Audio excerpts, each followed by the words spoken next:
Hi guys, just giving it a minute for people to get on. Hi Iggy. Hey Jamel. I hope I said that right. Yo, trying to share all of this. Super excited.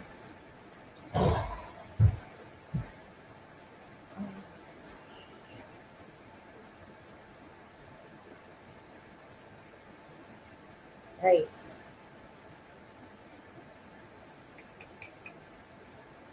I hope everyone's having an awesome night. And I can't figure this out. Twin, save me. I don't know. I'm on. I'm on, but it's not saying that I'm on. I was just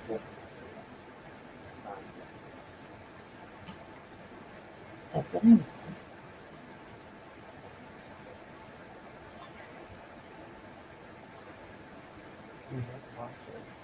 right. I know I was trying to share it onto the page and the group and my page. I don't know if you I should be able to share it from depends there. on what permissions they take. Okay. So what's going on, guys? My name's Neff. I am from Rochester, New York. Sorry. My lovely roommate. She is master of all everything having to do with computer and phone stuff that I have no clue about. So I I'll find it out, yeah. okay. You're not worried about that. Um, my name's Stephanie. I'm an addict living in recovery. Hi, Mama. Hi, Karina. I'm gonna try and invite Karina Lee on this in just a little bit. She is the vice president of Hope Dealers BTC. Um, so heroin was my drug of choice, but I would have done anything. I was, you know, I am a mom, and I had a great life. I was a cosmetologist. I grew up in a great neighborhood in the suburbs, and nobody would have thought I would have ended up becoming an addict. But I am, and I did. Um, I say a lot. I just realized that. I bet I do that on my radio show too. Anyways, so I struggled with being an active or a functioning addict for quite some time. Nobody really knew that I had a problem. I could pop pills here and there. I didn't need them to function. I didn't need them to get out of bed. Hi guys. Um, but it got down to the point where the pills were too much. I was, buying one pill for $40 to $60, and it was crazy. So I ended up making the switch over to heroin. At this point, my son was probably around 6. My daughter was probably 6 or 7 months old. Um, and things just spiraled out of control really fast. My husband and I ended up losing custody of our kids in jail for multiple petty larceny charges. We were dodging CPS because CPS had been called on us, and we knew that we were, too sick. We couldn't. I love you too, Mama. Um, we couldn't function and take care of our kids, and we were being so selfish. Um, and now my son is now 11 years old, and my daughter is 6. Jacob knows a lot of stuff he should not know. He asked me a few weeks ago what it meant when me and Daddy were turning gray. And I mean, he's a kid. That's nothing that he should have ever known. And it was never that, a lot of people are like, oh, you love drugs more than your kids. No, no, it's not like that. This is a disease, and this is something that way before I even picked up drugs, I had the disease of addiction. Um, I the drugs the drugs were only a symptom, and learning how to deal with grief and all this stuff that life throws at you was something that was very hard for me to do. I was adopted when I was 14 months old. I'm sorry, I'm kind of bouncing all over the place. That's what I do. Um, but I was adopted when I was 14 months old, and I always wondered where I came from. Who do I look like? I was constantly trying to push my mom and dad away, and trying to figure out what I can do to make you guys leave me too, because I know it's going to happen. Um, and it didn't happen. My adoptive parents are amazing. My mother, Sharon, passed away from ovarian cancer. And, I stole all of her pills. She had Oxycontin. She had um, Dilaudid. She had Percocets. And after she passed away, I sold all of her pills, and I sold some, and I was taking them. Um, I didn't know how to handle this grief that I was going through. And, after losing everything to addiction, I mean, I pretty much gave everything away. It didn't matter. I would sell myself. I would sell anything. It didn't matter. All that mattered was this drug, and not having to feel all these awful things that I felt inside. Um, and I used to pray for that. There were so many times I would be so sick. Um, and I hated who I was becoming, and I didn't know what else to do. I didn't think that there was another way. I felt trapped and hopeless. Um, so I lost custody of my kids, and I'm homeless in the streets. Um, I'm prostituting. I'm stealing. I'm doing any and everything that I have to feed my addiction. And I've been in and out of detox and inpatient. Outpatient never had worked for me because I couldn't stay sober long enough being on Suboxone or methadone or anything. That did not work for me. I know it works great. I will. My friend my roommate's trying to share it to my page. Did you share it on my page? I I didn't know how to cope with anything bad that would happen. Um, so after I lost custody of my kids and I was homeless, um, I wanted them back, and I wanted me back. And things were getting really hard with me and my husband. We had been married twice. We got married, we got legally divorced, and then we got remarried. Um, and we became addicts together, and we got so toxic. And this awesome relationship that we had at one point just was horrible, and it was not good for him or me. And so in October, I went for the second time to a place called Loyola Recovery Foundation. in Bath, New York. It's about 2 hours away from Rochester.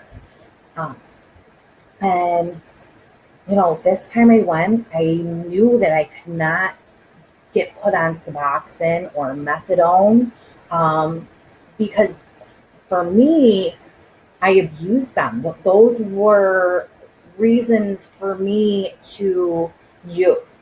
Um, the thought process was, okay, I have my medicine now. I can sell them, and I'm going to be able to go get drugs. Well, we all know how long that lasts.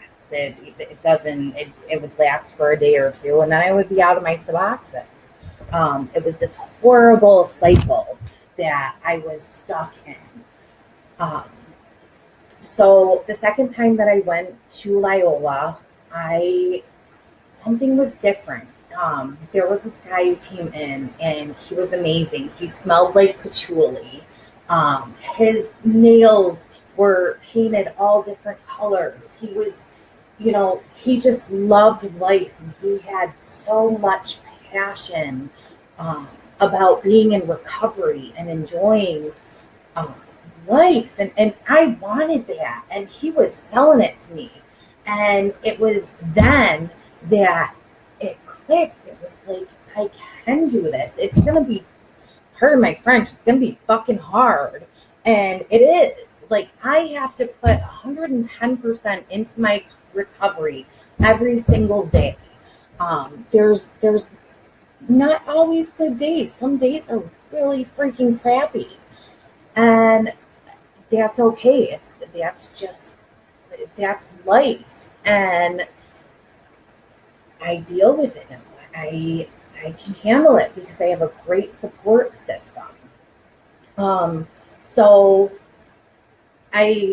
backtracking, I went to Loyola. I completed it there. I came home and I couldn't move back into Rochester. Hi, Donnie. Donnie's my brother. He's on watching. I couldn't come back to Rochester. Rochester was a big trigger for me when I first got out of treatment. Anytime I came back, samples everywhere. People just giving away drugs. Rochester, New York is an open air drug market, which means you know where to go to get the drugs, and you can walk down the street, and pretty much any street you can cop on the corner. They're standing out there just waiting for you like vultures. So I moved in with my friend Adina, who lived in the middle of nowhere in a place called Virgin. And I needed that. I needed to be in the middle of nowhere and focusing on myself and my sobriety.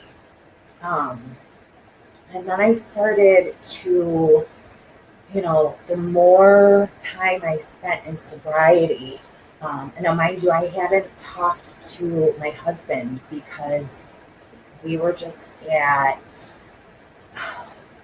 things had become so toxic between us due to our drug use that we just weren't on good terms anymore. And I was terrified I was going to get that call about him. It's a call that our family members and friends and so many people wait for. And when we're in active addiction, we don't really think about how our addiction is affecting not just us, but our children, our parents, friends. We don't think about that. We use and use and use to not have to think about any of the bad stuff. We become so numb to it.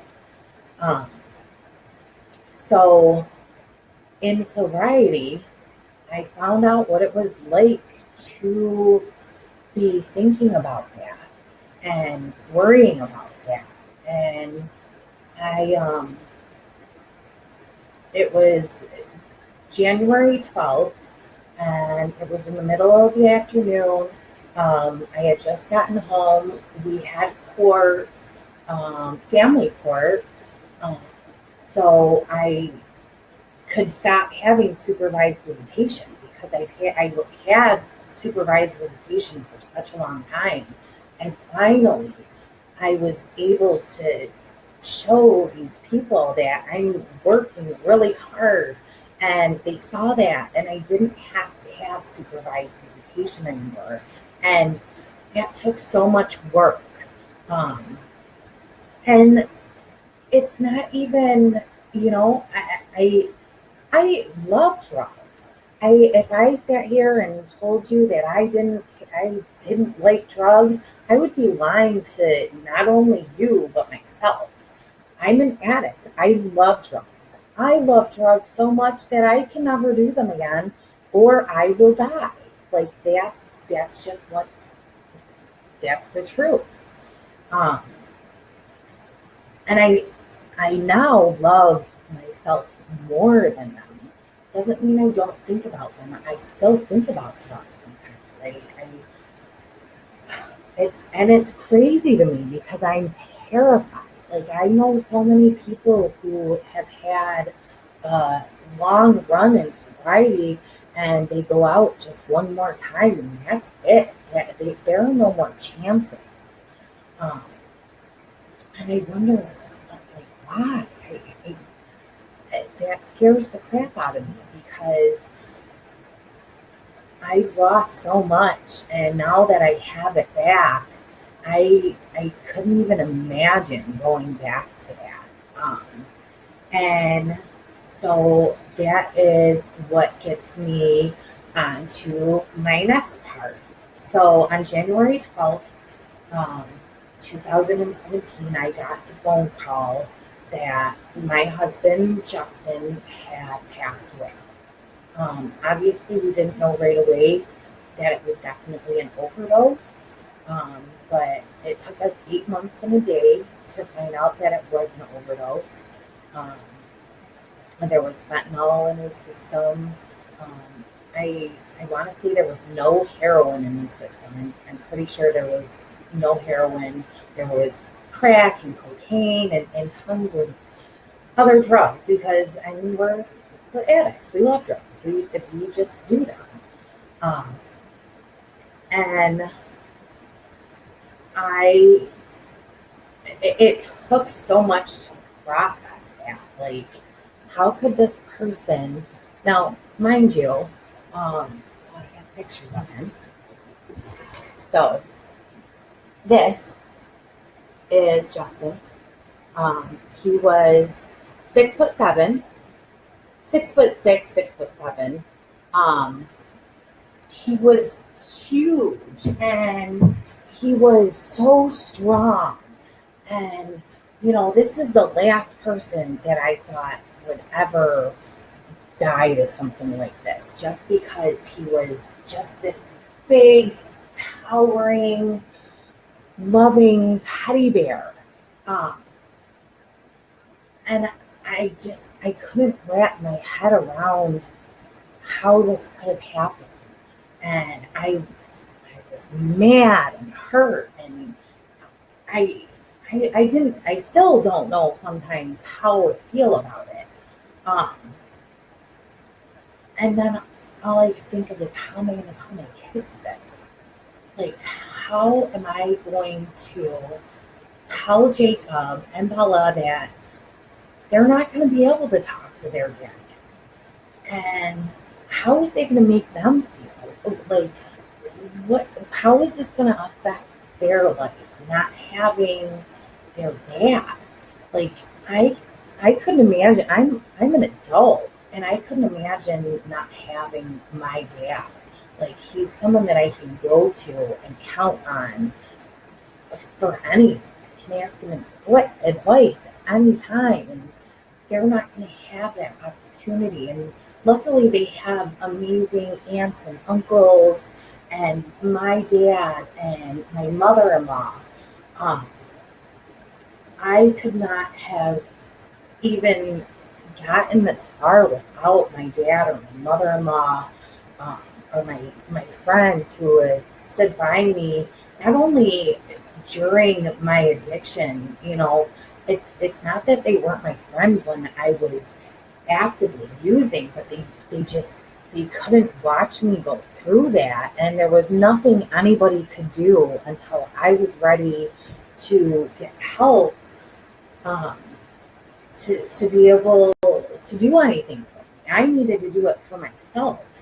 Um, and having that little push is, something that is so beneficial, and it's something so many people need. It's just that little push, or just that little inspiration. Um, 'Cause, we don't always think that there is another way. I know I didn't, and I know a lot of my friends who have struggled with addiction. Um, Before getting into recovery, we just don't think there is another way. Um, and now, I don't know if I can add Karina on to this. When? This is what I do when I can't figure stuff out. I yell for when. Can I add Karina on this? She's watching, but it didn't say anything. She just liked everything.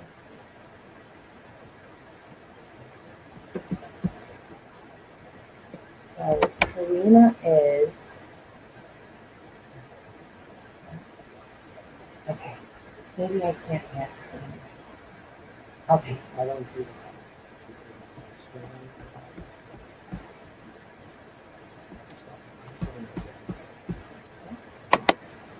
Oops.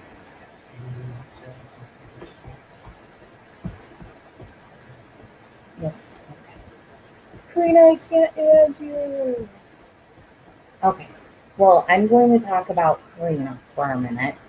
Um, I I started the group Hope Dealers BTC after my husband Justin passed away. Um, I didn't know how else to deal with the grief. My normal thing to do was to use drugs, and I didn't want to do that anymore. I couldn't do that anymore. Um, so we did an addiction awareness walk. And then we had a table at this event called Soars, which Soars is a great place in Rochester, New York. Becky McGee Baker, who lost her son to an overdose, she helps people get into treatment, and she's just great. So it will be the third annual Scotty B Overdose Awareness event. But we had a table there last year, and this girl, Karina, who I didn't know, I had only messaged with her on Facebook, but she was really cool, and I was excited to meet her. She ended up showing up, and it was a windy day in Rochester, New York. Um, Everything was blowing off the table. It was a mess. I was freaking out. I didn't know what to do. And she's like, I got this. And she just, dude, she helped me so much. And she has been such a huge part of my recovery. She is my rock. She is someone that, I need in my life, and I love her to death. And she inspires me. And, when your friends make you want to be a better person, you're with the right friends. When they give you hope and strength and inspiration, and they latch onto your dream, and we make it our dream. And that's what Hope Dealers BTC is all about. It's about having this dream and helping people. There's so many people who are struggling, um, and the stigma is just so strong, and it makes people not want to reach out and ask for help. Um, you already feel so horrible about yourself. Um, you're your own worst critic, and it's scary and it sucks. Um, and oh, this, oh wait, look at how great that is. This is my Karina. She's super bright. um, but so what we do is we go out into our community, into our city, where we call it the ground zero of our. There she is, this girl, and that girl, who does not like being on camera, but this girl right here is amazing, and I love her. So what we what we do is we go out into the ground zero of Rochester, New York, and we clean up needles, we board up shooting galleries, we give out lunches and clothing. And this started out where we would just do this in the streets. We didn't really have a location that we worked out of. But now, we do. And I'll let you talk about that for a minute because that part is very exciting. And Karina is in charge of that part, her and Christopher Perry. So we were lucky and blessed enough to be able to work with the Father Tracy Health and Wellness Center, and they have allowed us to make 821 North Clinton Avenue our home base. And we call it home base because what started as something that was well, I don't think that this was ever going to be a little thing, but what started as something, little in a group of us going out to raise awareness has turned into something bigger than I think that we imagined, and it just is going to progress. But we, at 821, we offer peer-to-peer counseling and support for people that need help or that are just struggling or want to get into treatment. So first and foremost, being an addict in recovery, what we do is help other addicts realize that there's hope. We also provide lunches, and we have a whole donation closet. We have men's clothes, women's clothes, children's clothes. We offer personal hygiene products, and we also offer lunches. We have people coming in sometimes just to have a cup of coffee and have a lunch and stand there and talk to another person that treats them like a human being. And I think that it's important for people to realize that just because you might be in addiction still, you're still a person, you're still a human being. And I think that we provide a great resource for people. And it's something that I'm extremely passionate about. Yes. She does amazing. We have a wwebsite as well, which we always, share stuff on. If you go to www.hopedealersbtc.com, you can go on to BTC Radio, which is Stop the Silence, the blog, and then it tells a little bit about what we will be talking about for that week. And our radio show you can listen to online at rochesterfreeradio.com, or if you're in Rochester, you can listen to it on 106.3 FM. And you can listen to archived episodes on the website as well. We have a page where you can go to on it called Deal Hope Now, and that's for stuff we need, donations, which can be survival gear or backpacks, snacks, flashlights, lots of stuff. We have forms on there also, how you become a hope dealer with our group. We have Sunday cleanup, and that has the rules and regulations, the events. So April 21st, we're doing an addiction awareness walk. This will be our second annual addiction awareness walk. And we have awesome t-shirts that we're so excited to get. T-shirt time. T-shirt time. Oh yeah, so these are our shirts from last year. Here, let me see. So that's Justin. He had his head tattooed, just like that, and his face. So he is our, this is why, oh wait, let me get this right again. This is so weird. Hold on. I'm trying to figure it out. There we go. So there we go. Okay. They're laughing at me in the other room. So we also have a YouTube. Karina's laughing at me too. There we go. Okay. We also have a YouTube channel where that is under About. We do live videos during our cleanups. We have,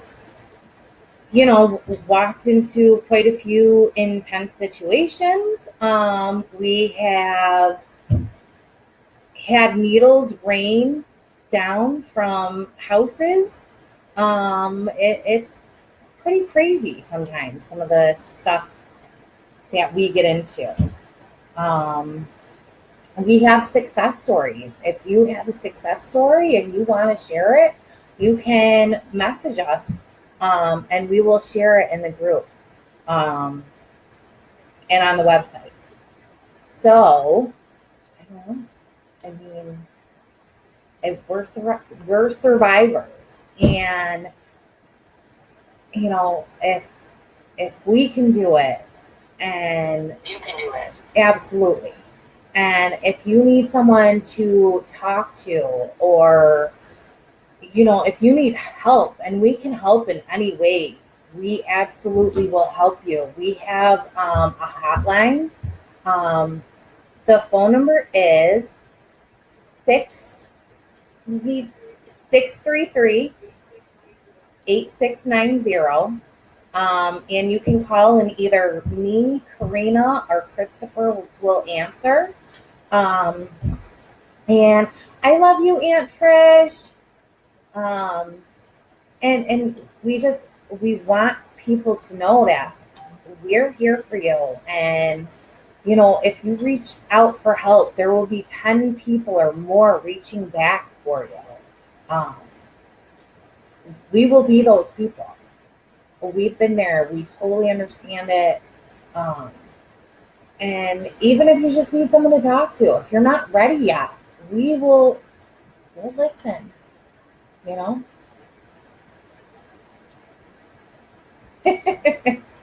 I just love you. I love you. But yeah, so we also have our Facebook page, which is Be the Change - Hope Dealers BTC, and we have a group, which is Hope Dealers BTC. And we absolutely love the No More Heroin Live, the videos, and people uniting together and sharing their story and their hope and inspiration is so huge. We need to break this stigma and the silence that goes along with addiction. So many people are ashamed or embarrassed to talk about it, and it's nothing, that you should not feel that way. And we encourage you to break the silence with us and stop being anonymous. You don't have to be anonymous. I refuse to be anonymous. Right. And we love you. And please reach out for help. And thank you so much, Hickey, for having us on. And we're here. We're here. And if you need help, just reach out and we will reach back. Be the change.